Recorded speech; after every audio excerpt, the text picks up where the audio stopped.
It happened in late May, one of those Midwestern afternoons thick with the ache of almost summer. The heat hadn't arrived yet, not fully, but the air was swollen with a kind of tension that made everything stick. Sweat, silence, expectation. The high school gym was packed, overfilled with proud parents, bored siblings, and the smothering scent of folding chairs left too long in storage. Rows of aluminum legs scratched against the hardwood like restless teeth.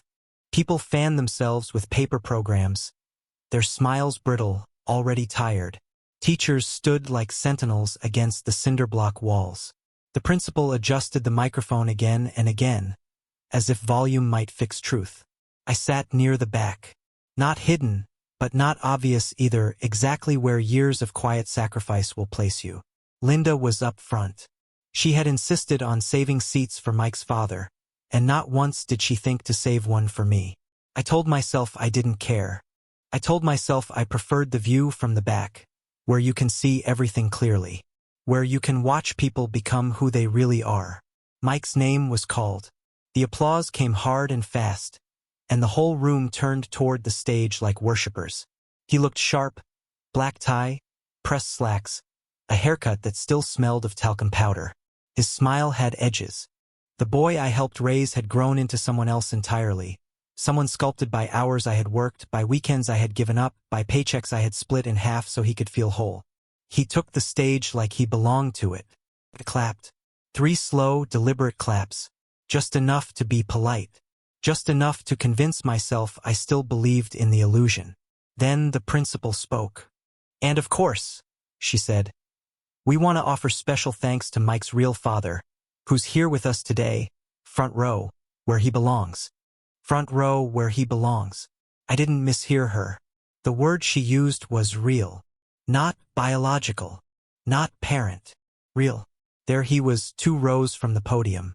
Crisp shirt. New watch. A smile that had cost nothing but a drive and some time. Linda clapped next to him. Clapped like she was proud to share that seat. Proud to stand beside a man who had spent years as a phantom. My name was never spoken. I sat there, surrounded by strangers, and I felt something small and permanent snap. Not loudly, not with rage, just a quiet rupture in the fabric I had spent years sewing shut. I didn't stand. I didn't protest. I didn't even shift in my seat. I just stared at the back of my wife's head and wondered how many years she had waited for this moment.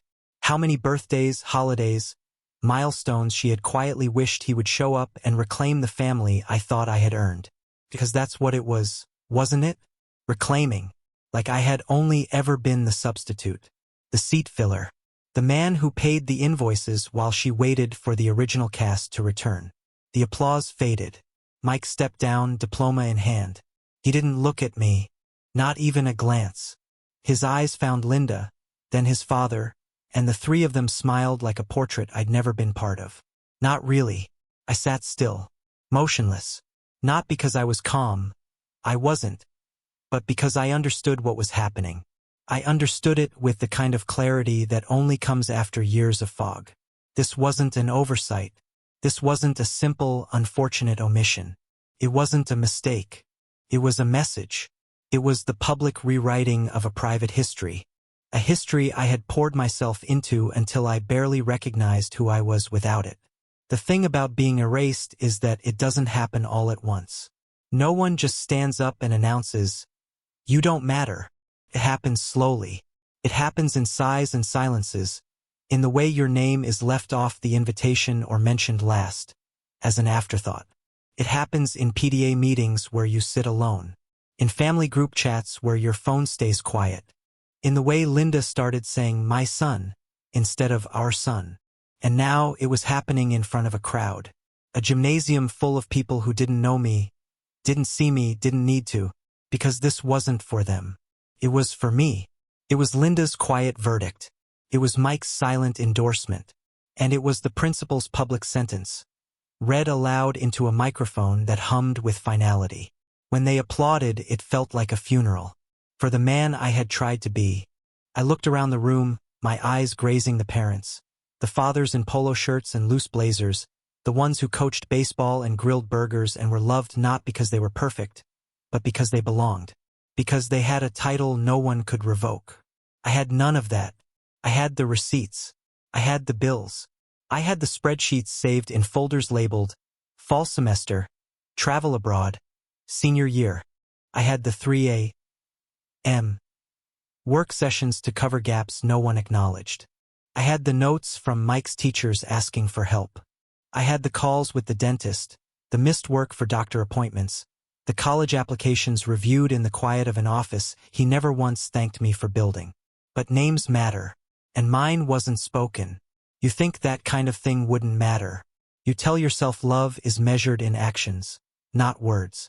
But in that moment, I realized something I hadn't wanted to admit for a long time. Words are what last.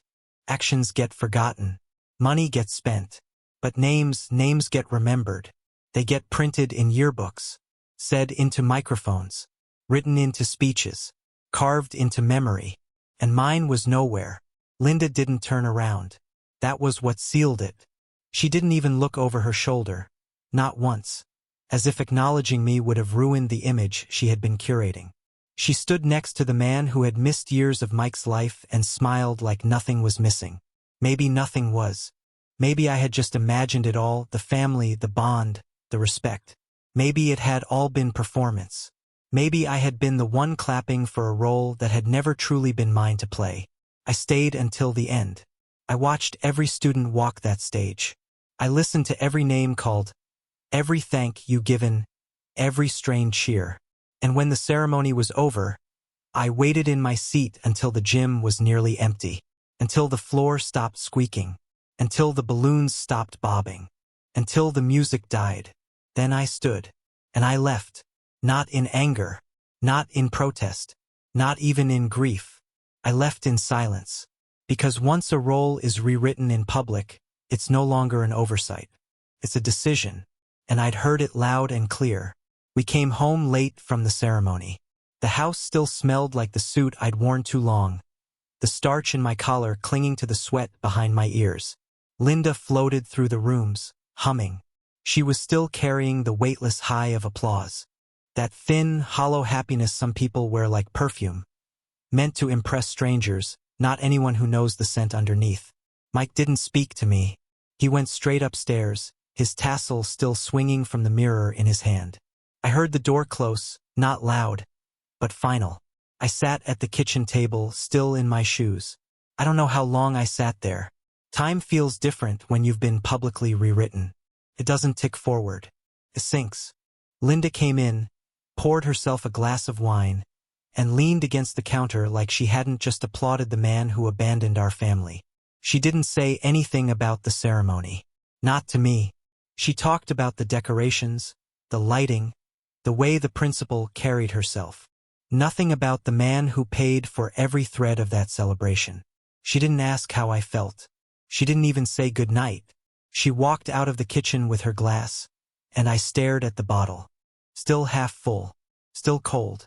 I opened my phone, checked the usual balances, tuition, rent, allowance, fees. I had memorized the rhythm of my financial bleeding. It wasn't pride that kept me paying. It was something older. A sense of duty, I guess. A belief that what you build with your hands, you maintain with your back. And I had built everything. Not from love alone, from hours. From bone. There were 17 active autopays tied to Mike. 17. School tuition was top of the list. I had it timed perfectly.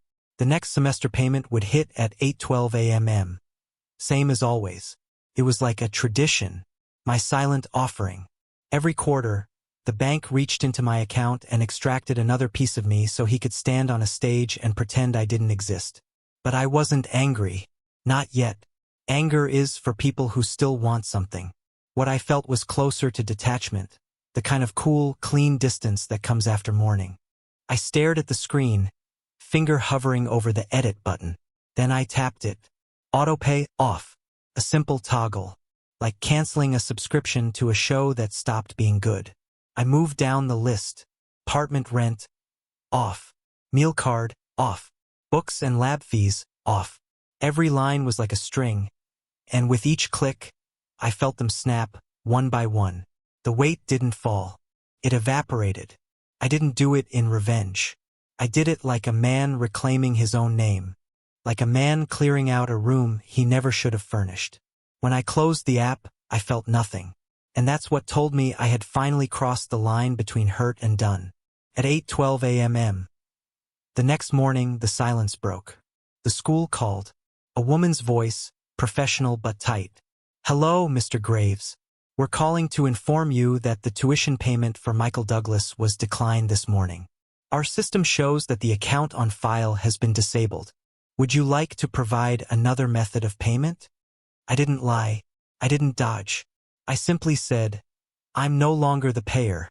You'll need to contact the student's actual family." She paused. That kind of pause you hear when someone scrolls through a file and realizes the story they've been told isn't the one they're living. "I see. Would you like us to remove your name from the billing record?" "Yes." Click. I left the table, made coffee, took my time stirring in the cream. The morning sun cut across the kitchen floor, long and slow. I stood in it like a man finally drying off after years in the rain. Upstairs, Mike was still asleep. Linda was already gone. A shift at the gallery or a brunch with her sister, I don't remember. Doesn't matter. What matters is that nobody noticed what I had done. Not at first. Because when you've paid for everything for years, people stop asking if you'll keep paying. They start assuming it's eternal. Like gravity, like air, like a stepfather's patience. They believe in your sacrifice more than they believe in your name. But systems remember. Banks remember. Emails and alerts and missed payments remember. And by noon, the tremor reached them. First it was the school again, this time by email. The subject line, "Urgent Student Billing Issue." I didn't open it. I didn't need to. I knew what it would say. Then came Linda. The first text arrived while I was at work. "Linda, did something happen with Mike's tuition? School says it wasn't processed." I didn't answer. 10 minutes later, "Linda, Michael?" I replied. "Me, yes?" "Linda, the payment didn't go through. They're saying the account is inactive." "Did something happen?" "Me, I turned it off." "Linda, what?" I waited a minute before responding. "Me, I turned off the payments. I am no longer the payer." 3 dots. Then nothing. Then a call. I didn't answer. 10 minutes later, another call. This time from a number I hadn't seen in years. Todd. Mike's biological father. He had my number. Of course he did. Linda gave it to him years ago when she thought we might need to coordinate. I never answered then either. But I let this one ring, just to see how long he'd hold on. Voicemail. The message came through minutes later. His voice was awkward. A little too loud. Like a man trying to sound in control while asking for help. "Hey, this is Todd. Linda told me there's been an issue with Mike's tuition. I'm just trying to understand what's going on. Can you give me a call back?" No apology. No introduction. Just confusion that the free ride had stalled. I didn't call him back. That afternoon, Linda came home early.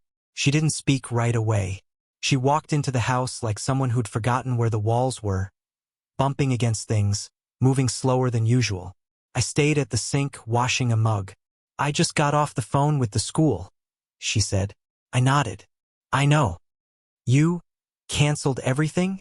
"I turned off the autopay. I told them to update their records." She exhaled. Not angry yet, just unsettled. "Why?" she asked. I turned off the water, dried my hands. "Because Mike thanked his real father. Because the principal thanked his real father. Because you applauded his real father. Because I was never mentioned. Not once. And if I'm not the father, Linda, I shouldn't be the one paying the bills." "It was just a speech," she said. "They didn't mean anything by it." I laughed, quiet and dry. "No, it meant exactly what it said." She tried to argue, but there was nothing left to debate. You can't explain away a silence. Not when it's public. Not when it's deliberate. Later that evening, Mike came downstairs, phone in hand, irritation already boiling behind his eyes. "School says the payment didn't go through." I nodded. "I told them to talk to your dad." "What?" "You heard me." His face twisted, not in sadness. In disbelief. like someone whose automatic deposit stopped and suddenly realized the money had a source. "You can't just stop paying," he said. I looked him in the eye. My voice didn't rise. It didn't need to. "Son, I didn't stop being a man. I stopped being your fool." By midday, the panic had ripened. It didn't start with Linda. It started with the institutions. The ones that don't care whose last name is on the diploma, as long as the check clears. The school sent another notice. Then two. Mike's university portal began flashing red. Balances overdue. Deadlines pending. Access to course registration threatened. Words like academic probation and administrative withdrawal appeared in bold font. Linda forwarded the emails to me, each with no message, no context, just the link, as if the weight of the unpaid debt would pull me back into orbit. But I had severed the tether. I was no longer part of that gravitational field. Then came the call from the financial aid office. I didn't recognize the number, but I answered it anyway, just to hear how they'd try to phrase it. "Mr. Graves." The woman's tone was polite, professional, laced with the tension of someone navigating a sensitive topic. "I'm calling from the Student Finance Department regarding Michael Douglas' tuition account. We noticed that the primary payer has been removed, and there is currently an outstanding balance of—" I cut her off gently. "I'm aware. I removed myself." She hesitated. "Ah, I see. Is there an alternate payer we can speak with?" "Yes," I said. "His real father." A beat of silence. "Would you like us to provide him with access to the account? If he's willing to pay, give him whatever he needs." "Understood," she said, though her voice sounded like it didn't understand at all. By 2 p.m., Linda called me. I didn't answer. She left a voicemail. Her voice lower now, quieter, like she'd shifted from disbelief to dread. "Michael, can you please call me? This is going too far. The school's saying Mike might lose his spot. Just, please talk to me." I didn't call her back. Not yet. She wasn't ready to talk. She was still trying to fix the fire without admitting who lit the match. Then Todd tried again. Another call. Another message. "Listen, man, I don't know what's going on, but I can't just shell out that kind of money right now. We need to figure something out. Mike's freaking out. Linda's calling me nonstop. Just, can you give me a call? We need to figure something out." That word "we" always appears when the bill lands. Never during the planning. Never during the applause. By 3 p.m., the quiet of my office turned into a steady hum of notifications. Texts from Linda, a long one from Mike, then a new number, probably a friend of his or maybe his landlord. I ignored them all. I was working, for once, just for me. At 3:42 p.m., Linda arrived home. I heard the door open harder than usual.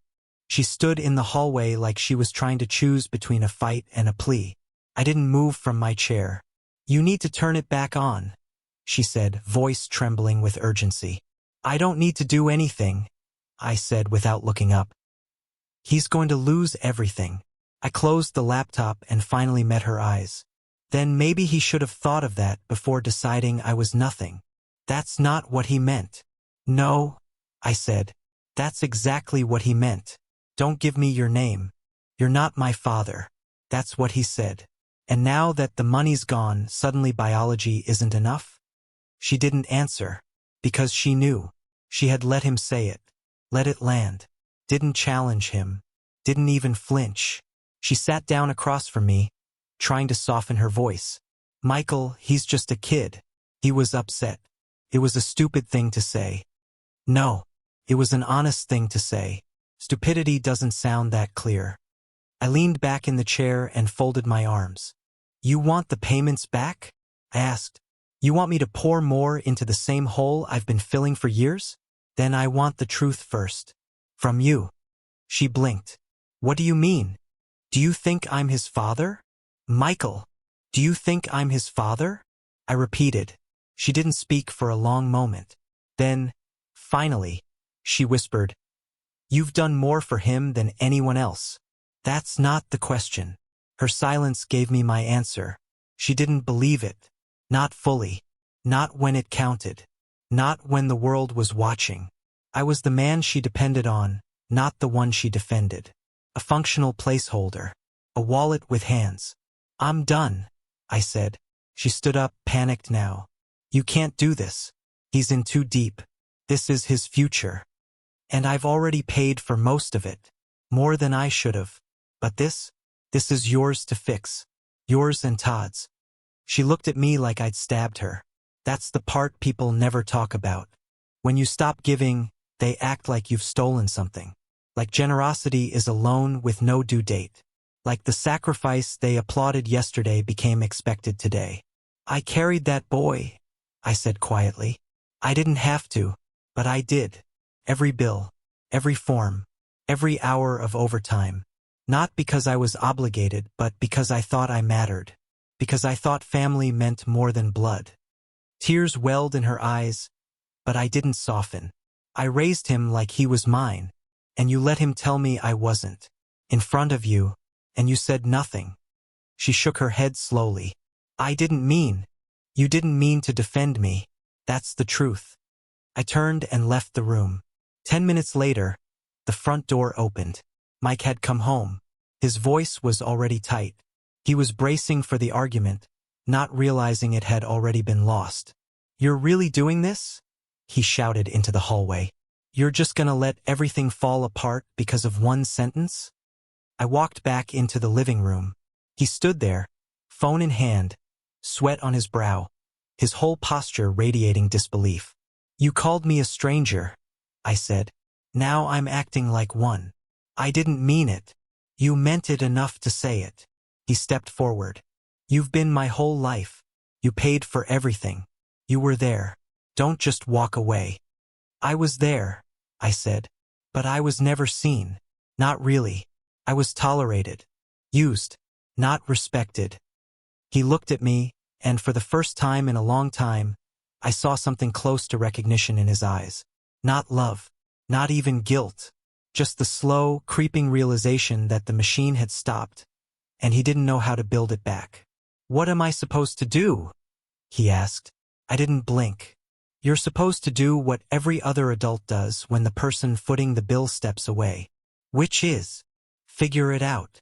He left, slamming the door behind him. Linda followed a few minutes later. The house fell silent. That night, I slept without setting an alarm for the first time in years. And when I woke, the weight in my chest was gone. Not joy, not relief, just absence. It was the sound of freedom, the kind that only comes when you finally stop paying to be disrespected. The house turned into a museum of tension. No one spoke. Mike didn't text, didn't come home. Or if he did, it was while I was asleep or pretending to be. Linda moved like a ghost, light-footed, careful. Her eyes carrying the dull shine of someone who couldn't decide whether to be angry or ashamed. She'd glance at me across the kitchen like she was looking for a man she hoped might return if she stayed quiet long enough. But that man was gone, and she knew it. By the third day, the emails stopped coming. The school had made its position clear: no payment, no enrollment. Mike's class schedule had been frozen. His university email was probably flagged with system warnings, tuition alerts, and final notices. I imagined him refreshing it over and over, waiting for something to change without ever daring to pick up the phone and call the man he'd spent years dismissing. Because that would mean admitting who'd really been holding the strings. That would mean looking me in the eye. I sat at the dining room table that morning, spreading a little too much butter on my toast, the way men do when they want the world to feel slower. Linda walked in. She didn't speak.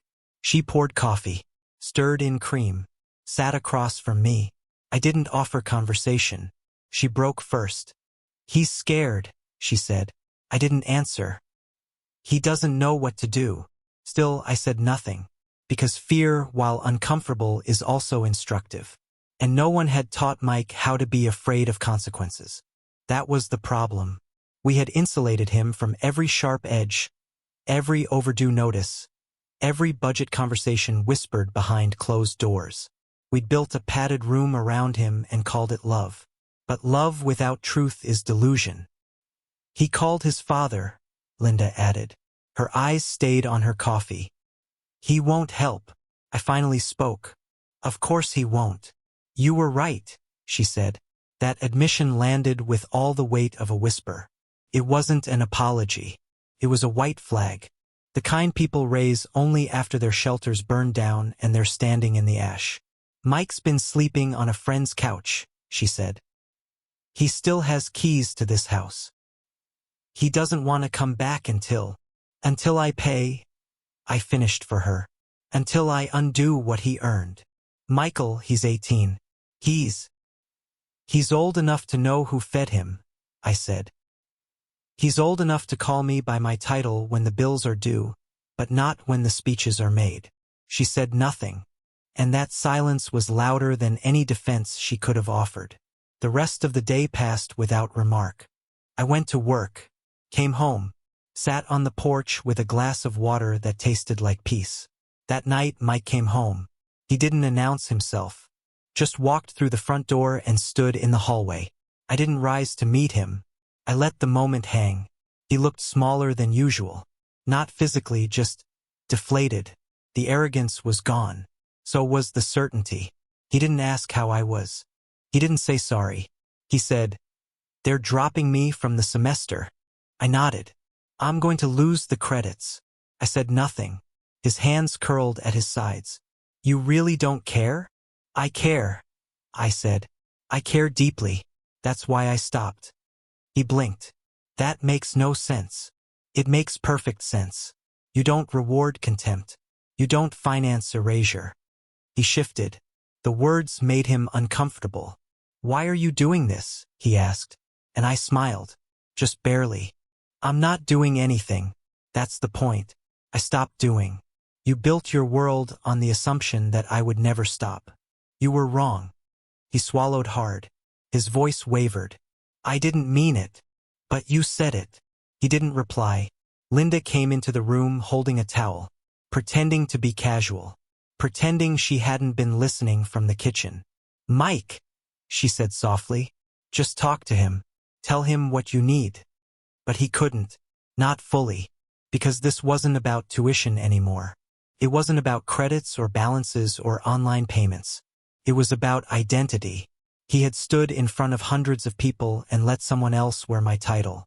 Now he wanted the benefits of my presence without restoring the name he stripped from me. So I stood up. "You want your tuition paid?" I asked. "You want your rent handled? Your life put back on autopilot?" He nodded, hesitant, but hopeful. "Then say it," I said. He blinked. "Say what?" "You know what." He didn't. Or maybe he did. Maybe that was the problem. I stepped forward. "Say I'm your father." Silence. Linda's breath caught in her throat. "I'm not asking you to love me," I said. "I'm not asking for apologies. I'm not asking you to erase Todd. I'm asking you to name the man who built your life." He looked away. "I can't," he whispered. "Then I can't pay." I walked past him, into the kitchen, and poured myself another glass of water. Behind me, I heard the front door open, then close. He left again, still unwilling to cross the distance between what he knew and what he owed. And in that moment, I realized something that would carry me through every silence that followed. Respect is not retroactive. You can't erase someone and expect their generosity to remain.